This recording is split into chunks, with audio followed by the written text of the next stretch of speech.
Hi everyone, welcome to the School Improvement Institute webinar for SI2 schools that are just starting SI2, so they're in the startup phase. The focus of this video is to look at goals and how to establish the goals in your school improvement plan. So today's topics then, we'll start out with a quick review of the organizational structure and the improvement process. We'll look at then goals. So we'll do a quick introduction of goals, and then we'll talk about how to review the data that's in the achievement data reports that the system is providing for you.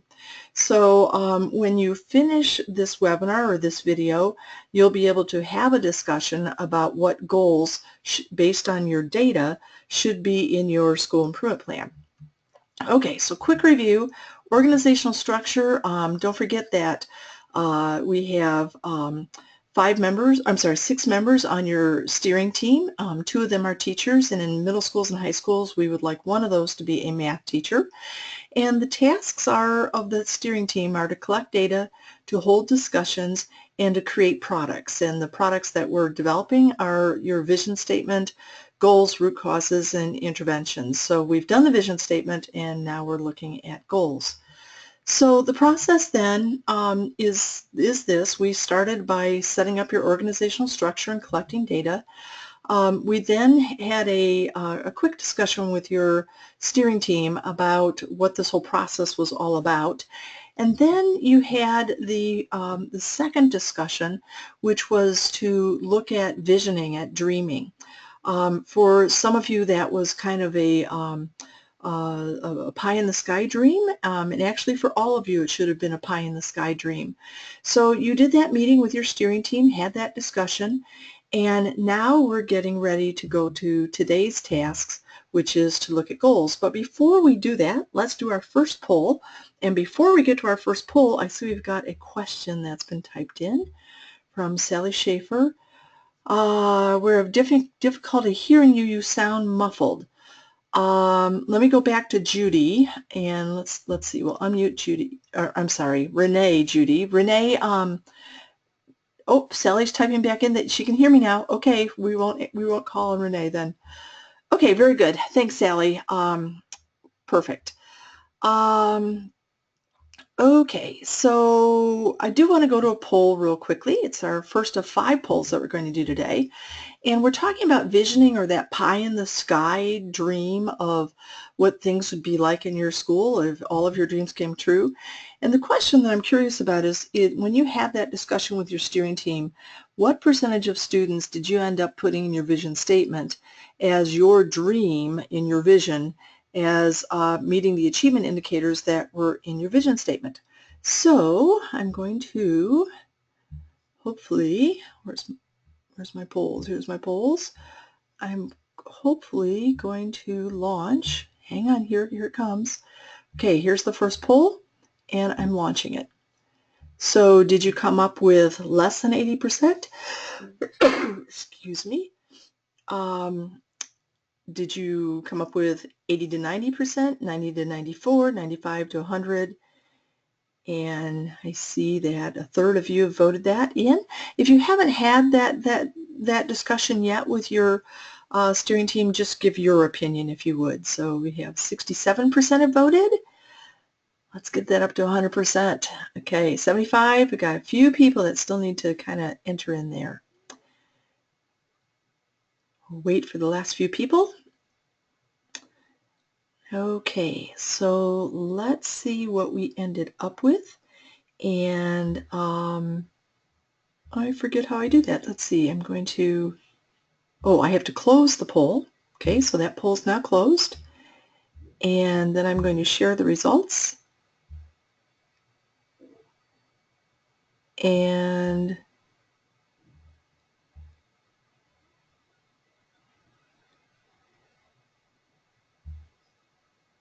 I am, oops, that's not what I want. Maybe it is.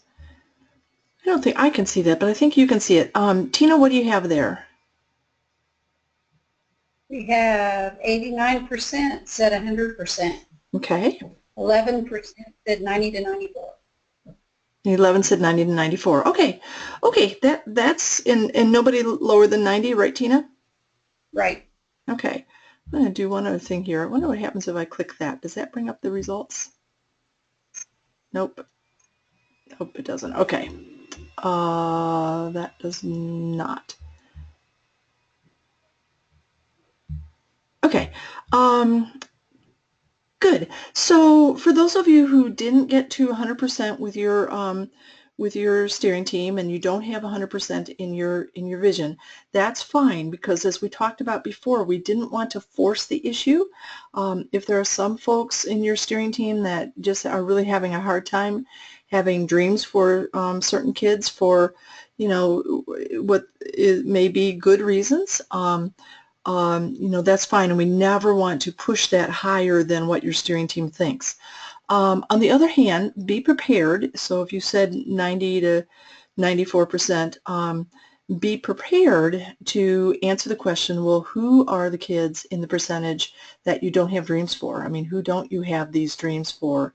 And as long as you feel comfortable with asking that question, I really don't see that as a big problem in your vision that you didn't come to 100%. For those of you that are at 100%, basically what you're saying is that you have dreams for all kids and that you realize that for some kids it may be hard or even, next to impossible, but you still have dreams for those kids at a very, very high level. So, okay, and I bet, especially those of you who came up with the 90 to 94%, I bet you had some wonderful discussions around that. So very, very cool. So good. So we want you to keep that percentage in mind, whatever you put into your vision, as we go into this goals statement. Because when we're defining our goals, which are realistic, we're going to get as close as we can to that vision. So for those of you who said 90 to 94%, when you get up to 94% of the kids are successful, then you don't need to work anymore because you've reached your entire dream. If you said 100% and you get up to 94%, then you have to keep working because your dream is 100% of the kids are going to be wildly successful. So yes, things to think about as we're having these discussions. So great, but keep that percentage in mind because that's what we're headed. That's where we're headed toward now in our goals step. Okay, so in our goals, we're going to set then this month two different kinds of goals, PAIs or primary areas for improvement and SMART goals. Those are actually terms that the Indiana Department of Education uses.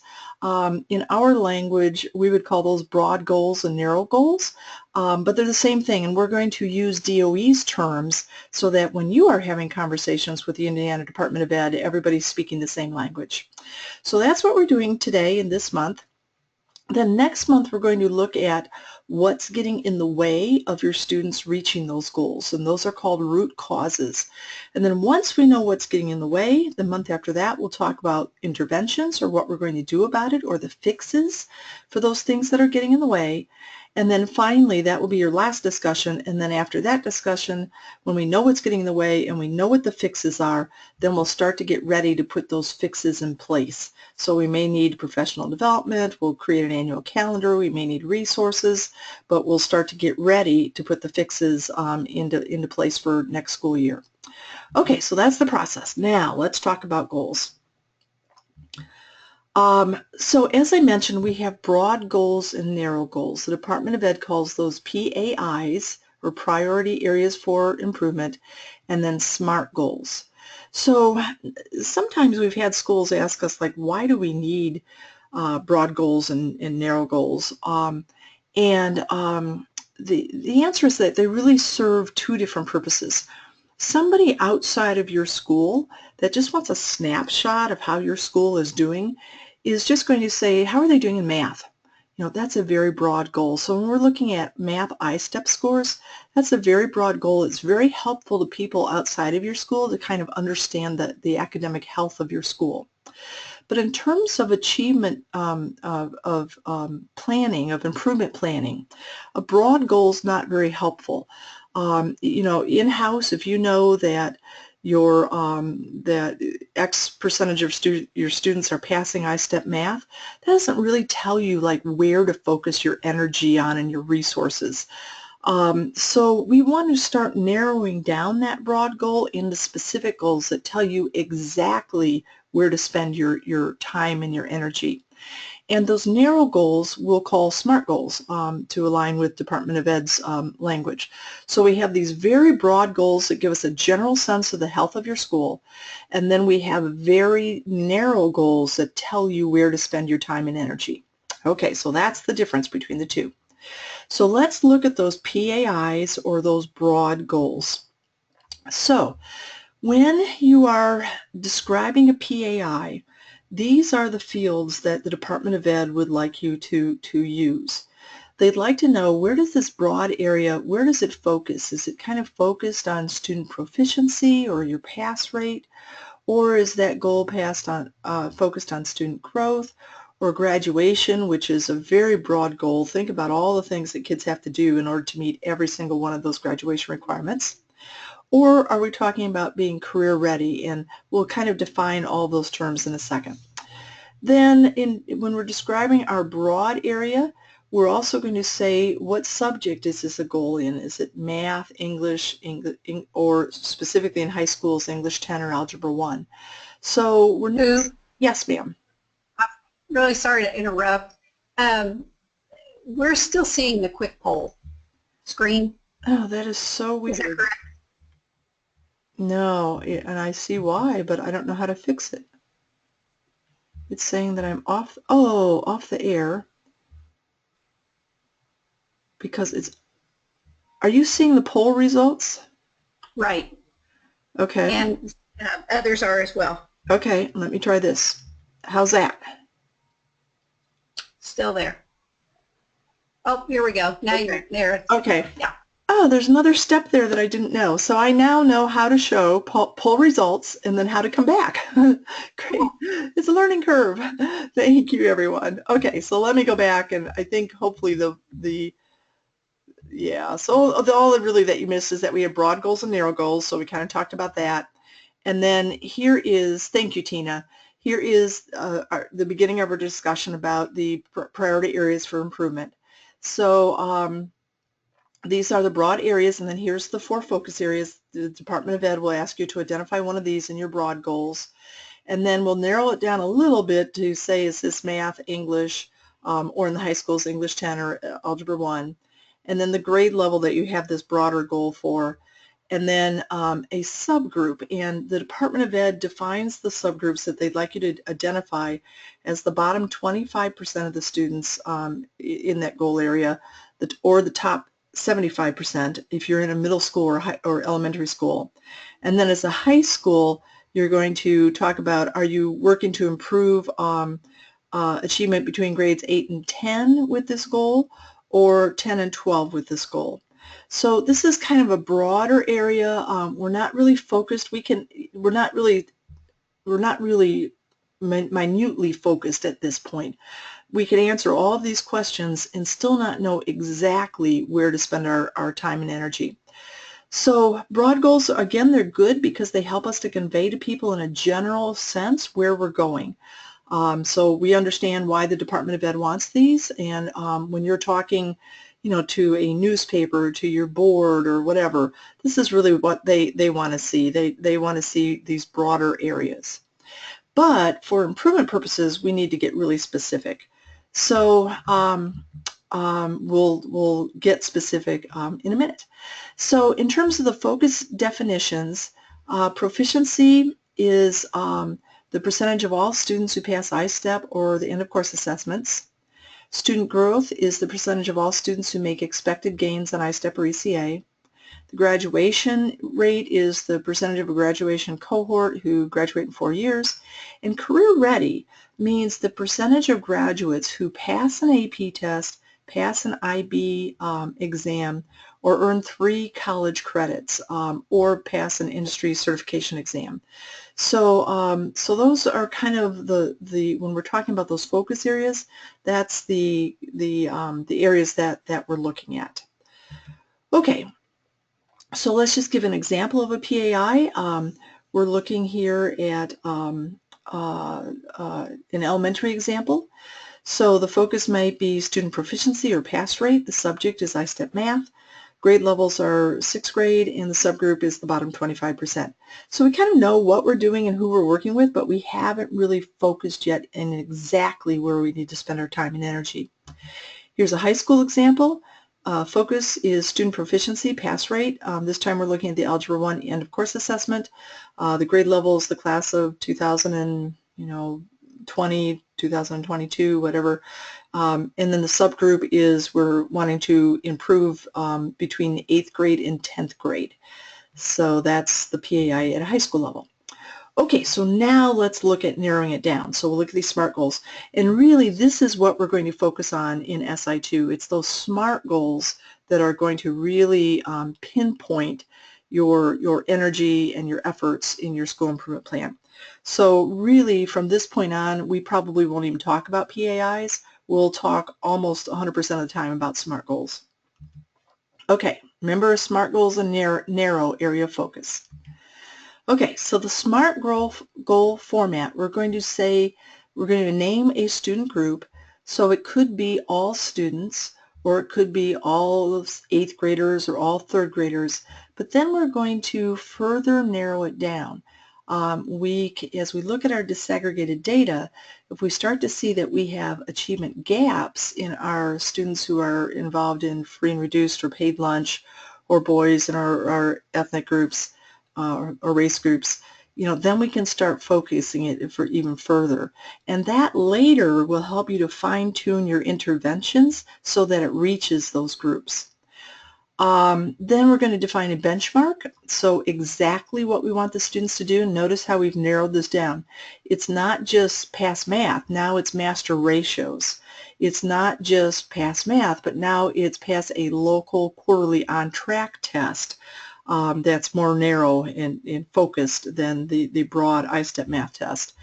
Earn 10 Core 40 credits by the end of 9th grade. So it's not just graduation, it's looking at, okay, where are we by the end of 9th grade? So in our benchmark, we've narrowed down. In our student group, we've narrowed down. Then the third part of a SMART goal is data. We'll have baseline data, which is what you've already collected and entered into the system, target data, and follow-up data. And then our time frame in SI2 is always 1 year. So where do we want to be 1 year from now? Okay, here's some examples. Let's say in an elementary school, the proficiency, the PAI was a proficiency pass rate. We're looking at math. We're working with kids in the bottom 25%. So we may have several SMART goals. We may, as we look at the data, say, okay, let's increase the percentage of 6th graders in the bottom 25% who pass I-STEP math. So we've narrowed down the percentage a little bit. Increase the percentage of all 6th graders who master algebra and functions. Now we're going down to 1 standard. Increase the percentage of 6th graders who earn a 90% on the weekly math test. These are all the different things that we want to improve, all the SMART goals that are going to tell us that we're online, on track to impact that broader goal. So here's a student growth example, making the gains. And we've narrowed it down by looking at 6th graders in the bottom 25%. And the thing I wanted to point out with this example is the student group, how different these two are. In this one, the student group is 6th graders year after year after year. So we're going to compare 6th graders this year to 6th graders next year and see if we can start to see in 6th grade compared to 6th grade compared to 6th grade some upward trends. So that's vertical data with the student group. And then the other way to describe a student group is to say the percentage in the class of 2024. And, and to start out with those kids as whatever they'd be right now, 1st graders, and then see, okay, where are they as 2nd graders? Where are those kids as 3rd graders? Where are those kids as 4th graders? So, so I think I misspoke before. So that would be vertical data, and when we're looking at 6th grade compared to 6th grade compared to 6th grade, it would be horizontal data. Now, do you need both? Well, it kind of depends. If I'm the 6th grade teacher, I'm going to want to compare 6th grade to 6th grade to 6th grade. But there may be other reasons where if you decided to do a stepped implementation where you started with your 1st graders and each year you beefed up whatever grade they were going into, then you'd probably want to do this vertical data. So yeah, so your student groups can kind of take on a different group of students that way. So okay, there's some elementary examples. Here's some high school examples. Pass rate in Algebra 1 is the PAI. So, here's a narrow down. We're looking at one standard. Here's we're looking at narrowing down to a local assessment that's given weekly. And then in our last example here, we narrowed down by saying just the free and reduced lunch kids, that we really want to focus on closing this achievement gap. So we made our student group in this case free and reduced. So I can have two goals. I can have one for all students in that class, and then a second goal for free and reduced lunch kids in that class to see if I can start to close that achievement gap. College and career ready, here's kind of the same thing. So, okay. Okay, I'm going to pause real quickly. Tina, do we have any questions? None at the present. Okay, that sounds good. So on this next part, I think you may have questions, so make sure you're typing them in, or raise your hand and we'll just talk with you. Okay, here we go. So here are the data charts. You've been entering your achievement data point person, bless their hearts, has been entering all of this data into our system. And here are the reports now that the system is going to spit out for you.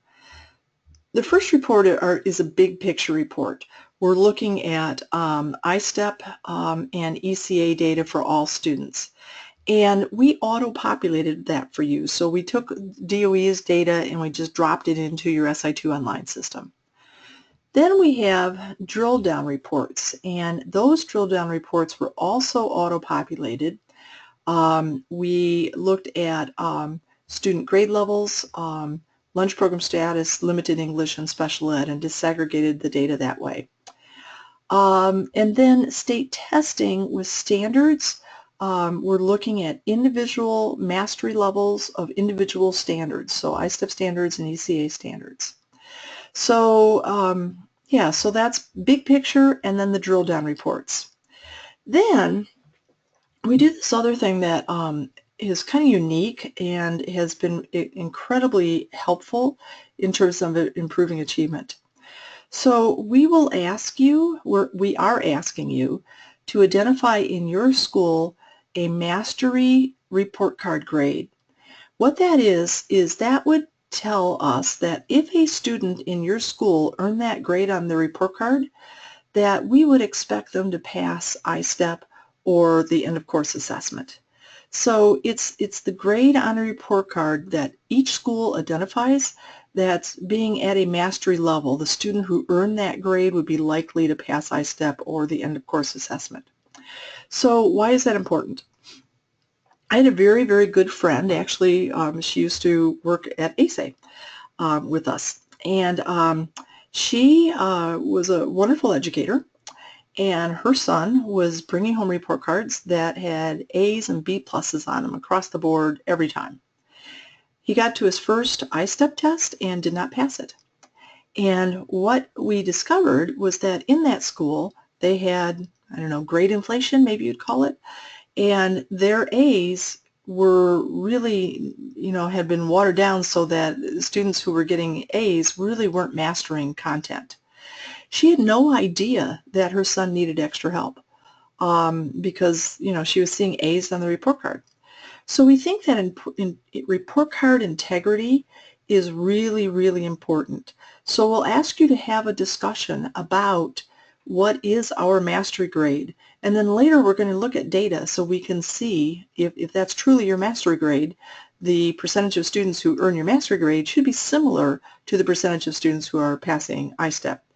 And if they're not similar, then we'll have a discussion with you about, what does that say about your report cards and what messages are you giving to parents and kids about how well they're doing in school and about whether or not they need extra help.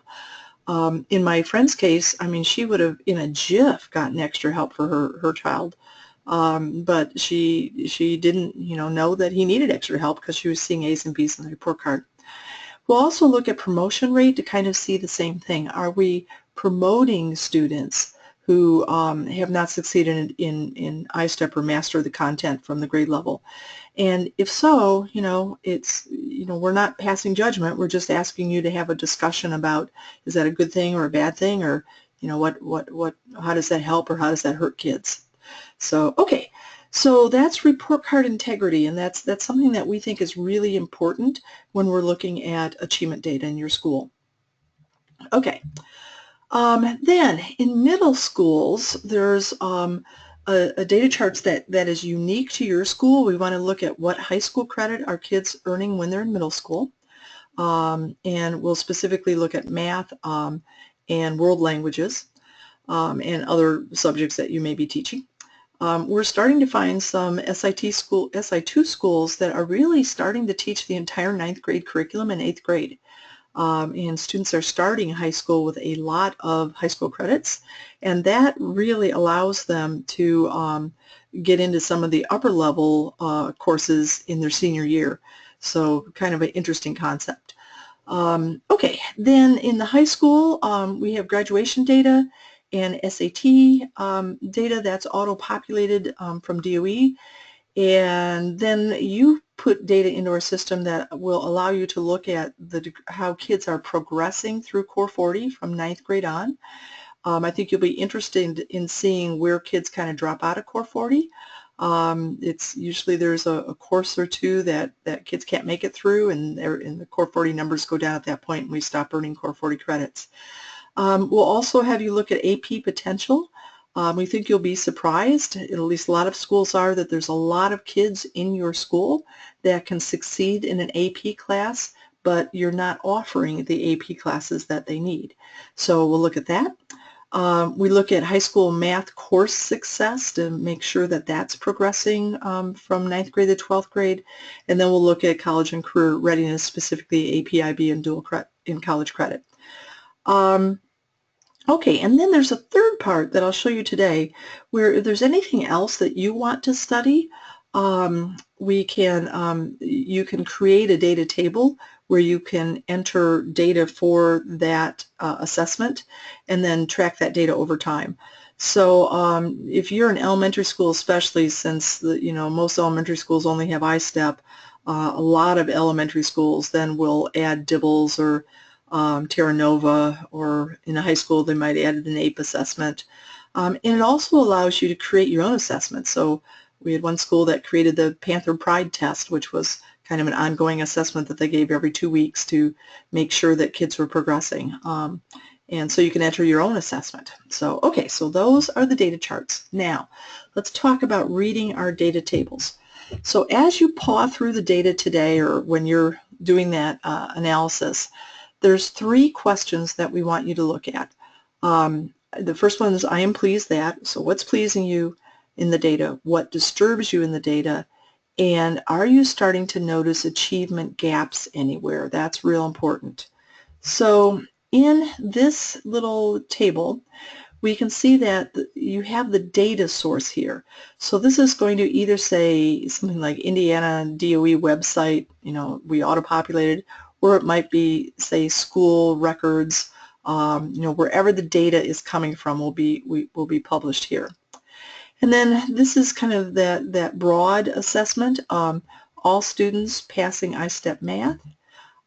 So there's all students. You'll notice on the ECA test, it's not all students, it's just test takers. Or this may say 5th graders, or it may say, in other reports it may say Hispanic 3rd graders, whoever you've defined the student group as being. And then the benchmark, so pass I-STEP math, pass algebra, end of 1 course assessment, algebra 1 end of course assessment, and then the data. So one of the things I wanted to point out is we give you the percentage, but we want you to be able to put that percentage into perspective. So when we say 84%, or that means that out of the 103 students that took this assessment, 87 of them met the benchmark. So we've got, 16 that did not. Sometimes, when you think 84% or even, 89%, that's pretty high. But then when you start looking at the raw data, you're thinking, well, that means, 11 kids aren't doing this. Who are those 11 kids? Let's go after them, especially if your vision is 100%, you can't stop when you get to 89% or 90% or 95%. You've got to keep going and keep working to get those last kids to get this up to 100%. So that's how we look at the data tables. Let me see. Tina, any questions? There was just one, but I was able to answer it. Okay, good.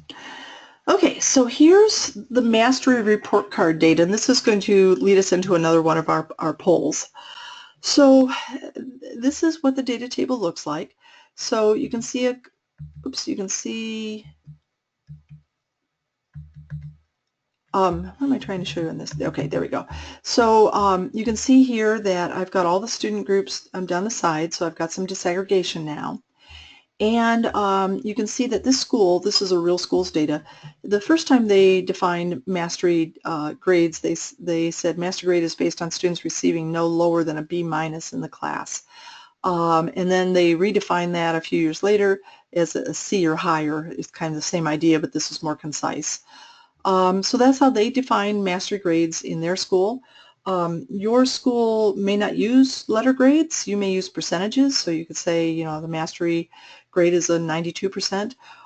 We know that in some elementary schools there are things like satisfactory and unsatisfactory, and if that's okay, if that's what you do, what we want to know is that if I'm a parent and I'm looking at this report card, what letter, satisfactory, satisfactory plus, whatever would indicate that this student is on track to pass I-STEP.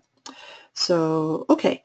One other thing I wanted to point out in here, this is a school that is 100% or almost 100% white. So you'll notice that I have dashes here instead of data. So that could mean, one, that there are no American Indian students in the school, or it might just mean that the N is less than 10. For confidentiality purposes, we don't report the data if N is less than 10. So, okay. So now, in this we have all students, but now let's look at, we've got female, male, so there's the first disaggregation. We've got race and ethnic groups, so there's the second disaggregation.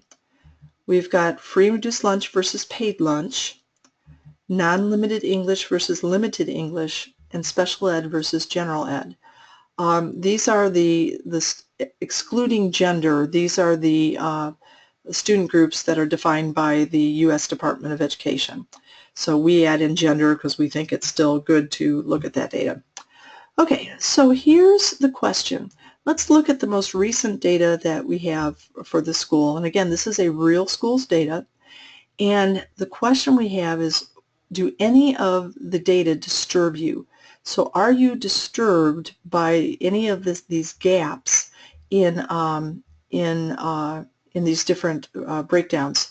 And I think for our poll, you're going to need to come up with the gap that bothers you the most. So I will open the second poll. Where do you see achievement gaps? Launch. And which one disturbs you the most? 7% have voted. This one's going to take a little longer because I know you've got to look at that data. Find those gaps. And which one disturbs you the most? A third of you have voted.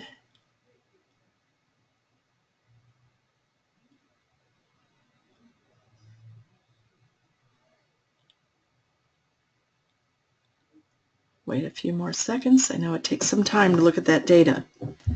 This is what you'll be doing with your own school's data. You'll be looking at these disaggregations and trying to tell, are there gaps that bother you in achievement?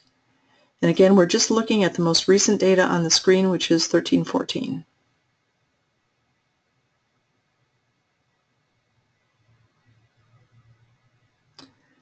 Okay, let me see. Let's see if I can do this right this time. I'm going to close the poll. Then I'm going to share the poll.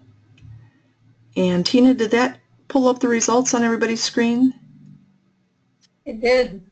Okay, so we've got 70%. So if we were all part of the same steering team, it'd be really clear that we all are pretty much in consensus that gender was an issue for us. We have a few people that said special ed, and it may be that they want to make a case for that. And so, they may want to say, stand up and say, yeah, but look at that special ed percentage. So, looking at, and a few people said lunch program status, yeah. So when we look at this, let me see, I need to hide this now so you can see the screen again. And Tina, are we seeing the screen? Yes. Okay, good. So, oops. So when we look at this, we do see, this gap between boys and girls. It's quite a healthy gap. And, the other one that jumps out at me is this gap between free and reduced and paid lunch. This is a real schools data, 6th grade English. Okay, so now the next question is, whoops, hang on here. Oops, there we go. So here's the question. This is really kind of subjective. In your own opinion, how big do the gaps need to be before they disturb you? Is a 10-point gap disturb you? 20-point gap? 5-point gap? For you personally, let me put that data back on. For you personally, does it take this kind of a gap, what is that, a 22-point gap to jump out at you and say, ooh, this is not good? Or a gap like this? Or, for some of you, you identified that this was the gap that disturbed you the most. It was a 3-point gap. So for you personally, how big does the gap have to be before you think it would be disturbing? Let me launch that. And here we go. So let's vote on that one, please. How big does that gap have to be before it disturbs you? So we got 14% have voted, 21.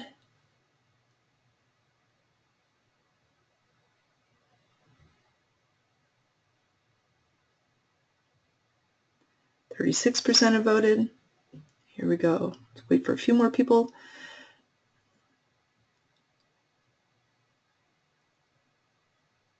Good. Votes are all coming in now. Perfect.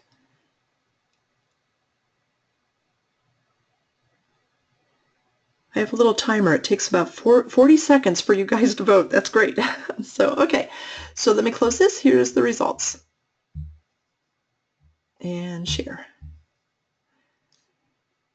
Okay. So here's the results. You can see that the biggest thing was 10 points, 56%. The second was 15-point gap, and then a 20-point gap got 11% of the vote. So that's pretty standard. What I want to point out here is how subjective this is. If you have somebody in your council that is a big advocate for your Hispanic community, and they see any gap at all with that race and ethnicity data, they're probably going to want to speak up and say, a 3-point gap is not okay in our community. We want our Hispanic students to be right where the other students are. So, for some people, a 10-point gap is very tolerable. So I can tell you, for me personally, what catches my attention is that 10-point gap. So I would be, if I were doing this, I'd be voting for that 10-point. But that is purely subjective. And when I see that 10-point gap, I don't get up in arms, but it catches my attention. And then I start to look to see, what else is going on and what kind of gaps I'm getting in the other areas.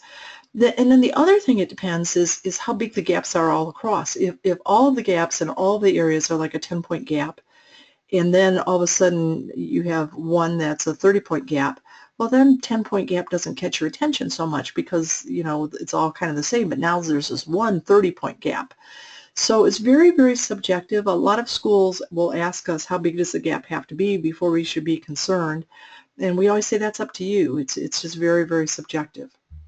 So, okay. Okay, so now, another thing with the kind of watching my time here, with the disaggregated data, suggested terminology, we because of the limits of any testing situation, we always suggest that you say that there may be an achievement gap and not that there is an achievement gap.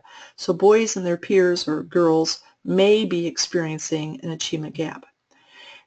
Another thing we want you to think about is that we don't know if report card gaps are due to true differences in achievement or a bias in the assessment.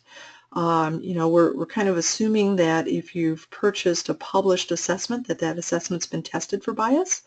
And that's why whenever possible, if you're going to have subjective gaps like from report card grades, we want to try to back that up with more objective data like test scores.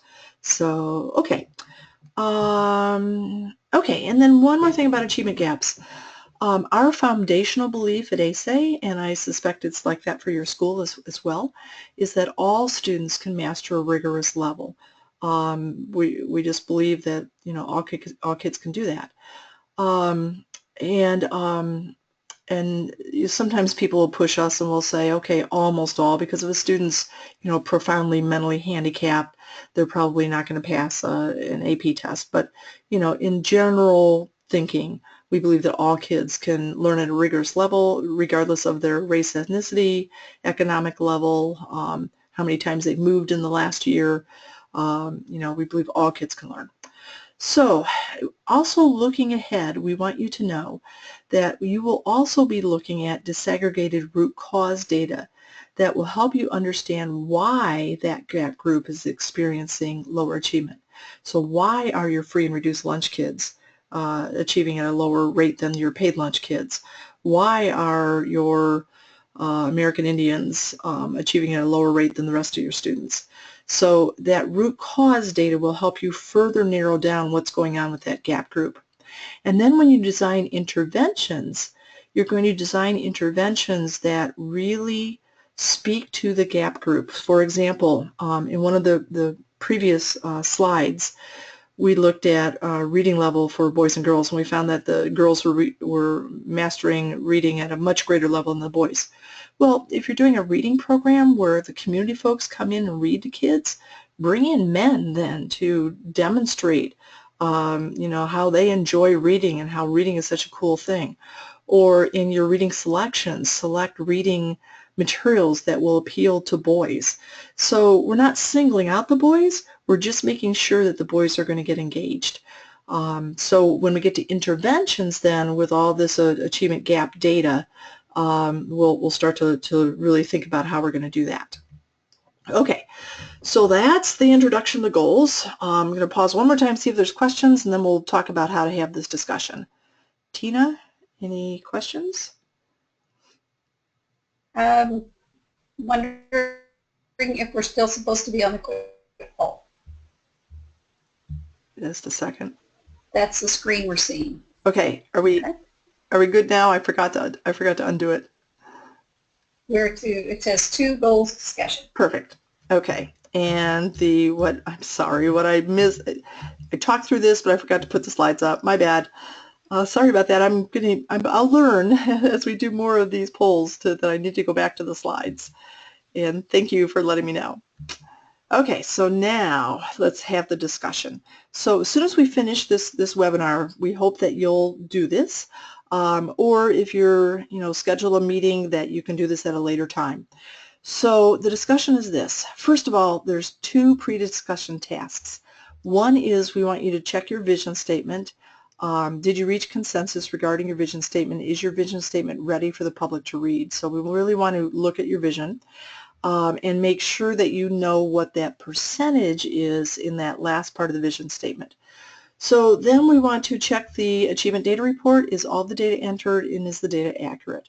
So achievement data point person, you know, that's your responsibility. So we want to make sure that that achievement data report, you know, everything that you're supposed to enter has been entered. Okay, so discussion tasks. It's a 4-step process. It's very informal. First thing we're going to do is do individual reflection. Then we're going to have a group discussion. Then we're going to come to consensus on your PAIs and then consensus on your SMART goals. So here's the individual reflection. So I would say to people, either do this at home and come to the meeting with this already done, or, everybody, take a bag of pretzels and a soda and go sit somewhere and paw through this data, and then we'll go on. So what you want to do is review the achievement data in your vision statement, each person by themselves. Then they're going to review the student achievement data report, and then they're going to answer these discussion prompts on paper. So they're going to write down what data pleased you, what data concerned them, and where did they see data that would give evidence of achievement gaps. And they're actually going to write down, you're going to write down the data. So I'm pleased that, let's look at an example. I am pleased that 90% of sixth graders are earning the mastery grade on English on their report cards. So on the report cards, great, 90% of the sixth graders are earning the mastery grade. I am concerned that 26% of the sixth graders are passing English language arts assessments. So, about a fourth are passing English language arts. And then an achievement gap may exist between boys and girls, and here's two different data points that are leading me to believe that. So here's a question. This is not a poll, but I'd love it if somebody would type in an answer or raise their hand real quick and just kind of weigh in on this. This is a real school's data, and there's a big problem with this data. There's quite an issue at the school that the school luckily saw and started to make some corrections for. What's the problem with the school's data? What's the issue here? 90% are earning the mastery grade on the report cards, which in that school is a C or better. 26 are passing English language arts, and then we've got the achievement gap data. Anybody want to weigh in real quickly? If this were your school's data and you started looking at this, I think all of a sudden a light bulb would go off and you'd think, oh my gosh.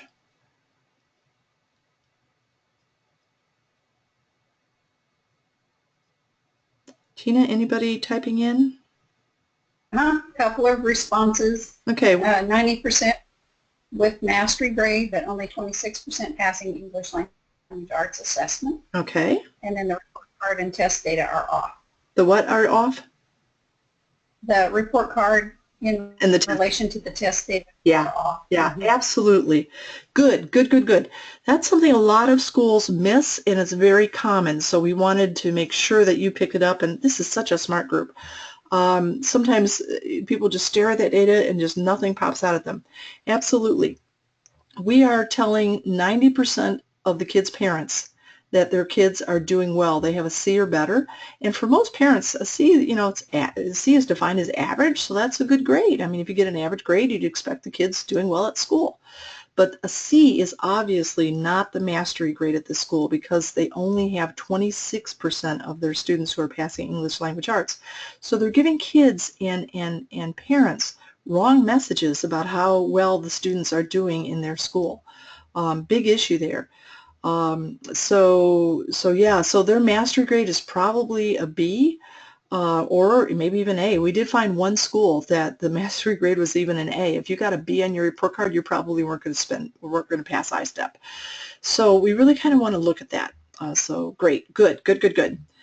Okay, so that's the first thing, is that everybody's just looking at the data by themselves. Then the second part is we're just going to get together as a small group and just talk about it. What data disturbed you, and what data pleased you, and did you see any achievement gaps? Where are our achievement gaps? Is it with our free and reduced lunch, or our Hispanic kids, or our boys, or where is it for us?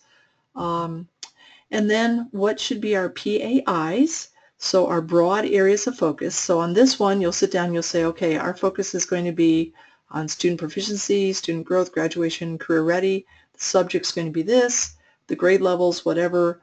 And then our subgroup, this individual PAI will be to work with the bottom 25%. One thing, as you're talking about this, I hope you're seeing that you can have two very similar PAIs. So I might have one PAI that's pass rate in math for 7th graders in the bottom 25%. And I might have another one that's pass rate in math for 7th graders for kids in the top 75%. So you can have very similar PAIs and just, vary just a little bit who the student group is, or just vary who the subject is. So I could have pass rate math, 7th graders, bottom 25%. Pass rate math, pass rate English, 7th graders, bottom 25%. So you can have similar kind of PAIs. Okay, and then what should our narrow SMART goals be? So at this point, you're really drilling down which standards aren't being mastered, which student groups are not mastering them, which grade levels is it, and then you're looking at baseline data and follow-up data. Okay, so as you set your target data, there's another little concept here that we need to touch on, and that is, where do you put the targets? So remember, in ASA, in an SI2, the target's always going to be 1 year out. So this is our next little poll, real quick. Student group is 6th graders. We're looking at the percentage passing I-STEP math. We want to improve that within 1 year. And our baseline data is, we've got 3 years of baseline data. We've gone from 79% to 78% to 81%. Where do you put the target for 2017? Where do you put that target? So I'll open up the next poll and we'll launch that. So everybody, real quickly, because we're trying to close this close to on time, let's weigh in. Where do you put the targets? Okay, we've got 7% have voted, 14. So the target 80 to 89, 85 to 89. Okay, you guys were speedy that time. Good, perfect. So I'm going to close and share. And you can see we kind of ended up with a little bell curve here. We had the majority of you said 85 to 89%. So we're looking at this, and that was about a 5% jump. So that's commonly what we'll see, 3%, 5% jump when we're talking about something like I-STEP. Now I want to do one more of these, and then we'll talk about how they differ. Here's another one. 6th graders who master algebra, to get my control panel out of the way to read that, algebra and functions on a bi-monthly local test. The benchmark is algebra and functions, so mastering that standard. So one standard on a local test. Time period's 1 year. Here are the percentages for that local test. 79% mastered that standard on the local test, 78%, 81%. Okay, let's... We're not seeing that screen. Oh, darn it. I'm sorry. We open that again. My bad. Thank you. I have to hide that. Okay, so this time we're looking at not all of math, but one standard, and we're looking at a local test rather than a local bi-monthly test rather than a annual test. So now let me open that up, and this is the last poll, and I'm launching that. Okay, let's 30 seconds. Let's vote. I'm looking at one standard, and I'm looking at a test that's given every 2 weeks instead of annually.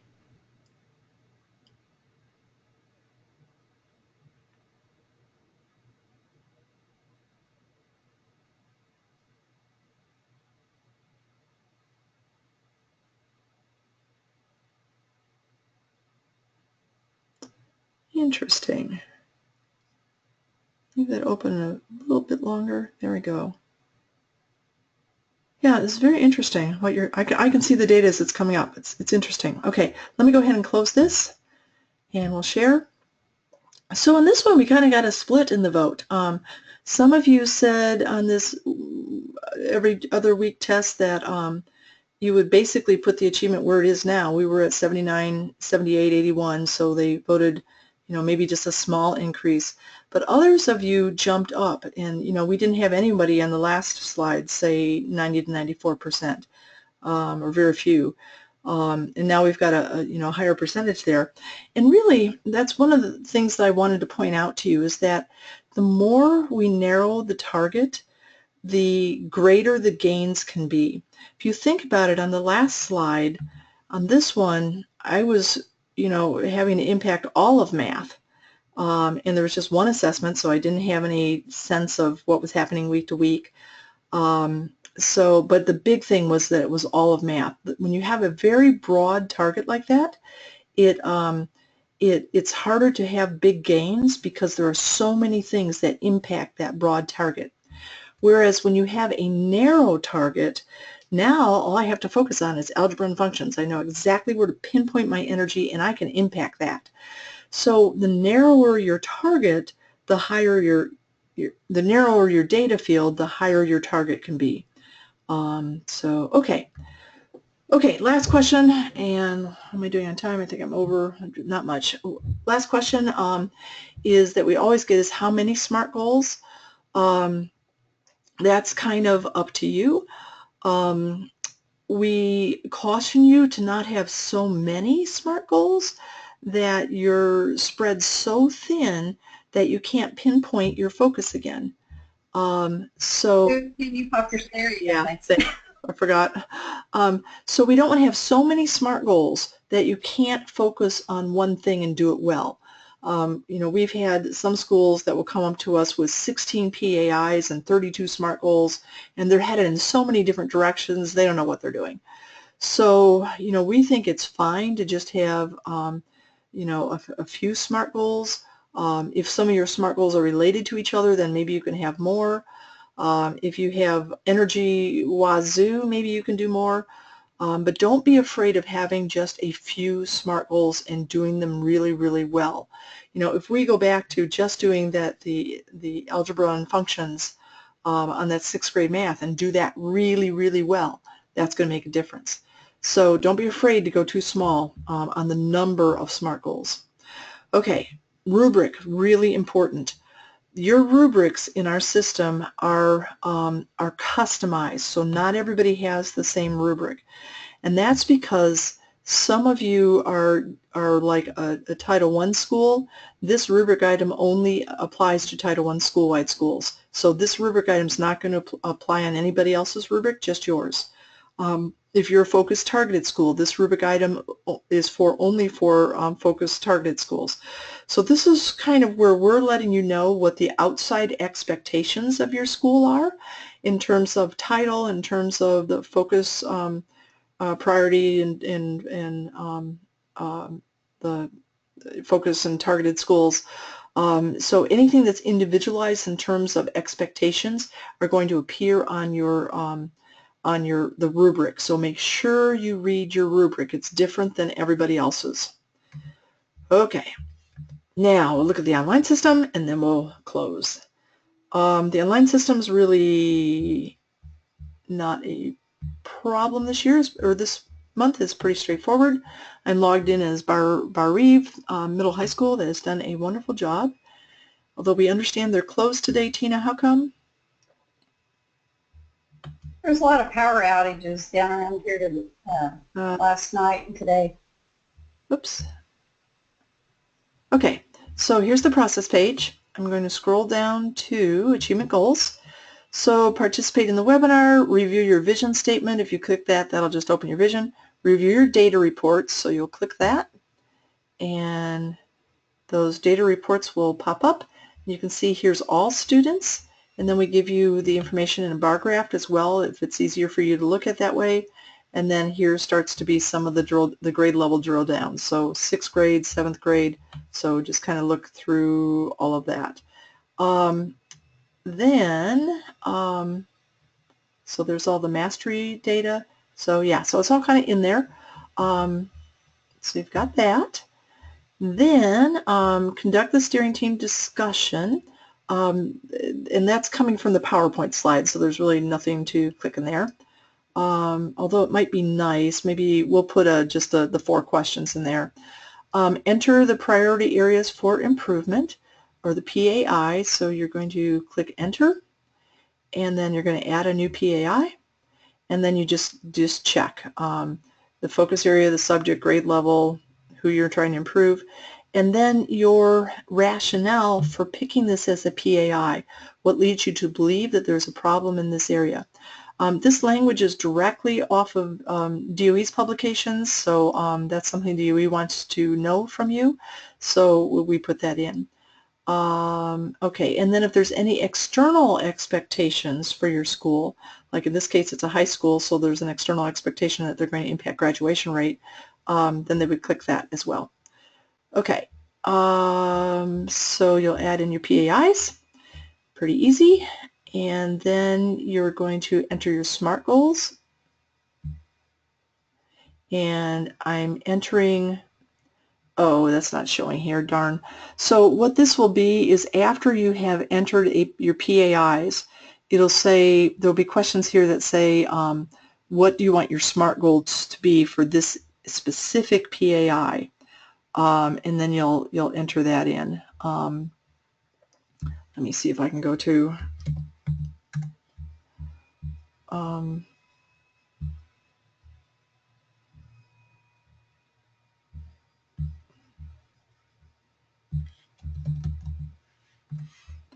going to go into Demo High School and show you. I think we have PAIs entered for Demo High School. Achievement goals, enter SMART goals. Okay, yeah. So here's the PAI, and you can see how that appears. Here's PAI number 1 and PAI number 2. So PAI number 1 is up here. I'm impacting student proficiency or pass rate for Algebra 1 for 9th graders in the bottom 25%.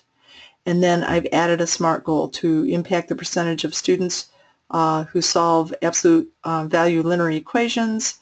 And then when I'm adding a SMART goal, here's how that works. Again, it's just kind of a checklist of, there's your student group, here's your benchmark, you'll type that in. Here's where you'll put in some historical data, not hysterical, historical data. Enter in your data targets, your vision data, so 95, 100%, whatever it is for your school, and then any external expectations that this SMART goal satisfies. And again, this section is customized for each school. It won't be the same. Okay, so I've entered my SMART goals. And then here's a place where I can review. So that gives me my PAI, and then it shows me all of my SMART goals underneath that PAI. It's kind of a summary report. And then this expectations crosswalk, again, this is customized for each of your school. It tells you what the external expectation is, and then it also tells you whether or not you've met that external expectation or not. Then you can edit your SMART goals based on this expectations crosswalk and then submit them, and that's it. So, okay, that's it, Tina. Anything you want to add, Tina, or is there any questions that folks have before we close? I'm sure this looks overwhelming, but once you get into it and you start clicking on it, it's really straightforward. But if you have any questions, as always, just give me a call or drop an email. Yeah, absolutely. Contact Tina. And this is a place where we really want to coach. So, don't be afraid to say to Tina, I'd like to schedule a half an hour with you and just talk with you about what we think our PAIs would be and what we think our SMART goals would be. So that we really want to do that. So please feel free to call Tina, and I would even suggest that and strongly encourage you to do that, to set up a little appointment and just kind of talk this through after you've had a chance to talk with your steering team. Okay, any questions, Tina? Is that it? I believe that's it. Everybody's doing a great job. Just keep up the good work, and if you feel like you have fallen a little bit behind, this is a good time. Give me a call, and we'll kind of set you up a work schedule so that you don't feel overwhelmed. But for the most part, everybody's doing a really nice job. Good, good, good. So here's your tasks to complete the 4 steps: the individual reflection, group discussion, PAI consensus, and SMART goal consensus. And then enter the PAIs in the system and enter the SMART goals in the system. So, okay, that's it. We hope everybody has a good a good March, and we'll talk to everyone next month. Thanks, everyone.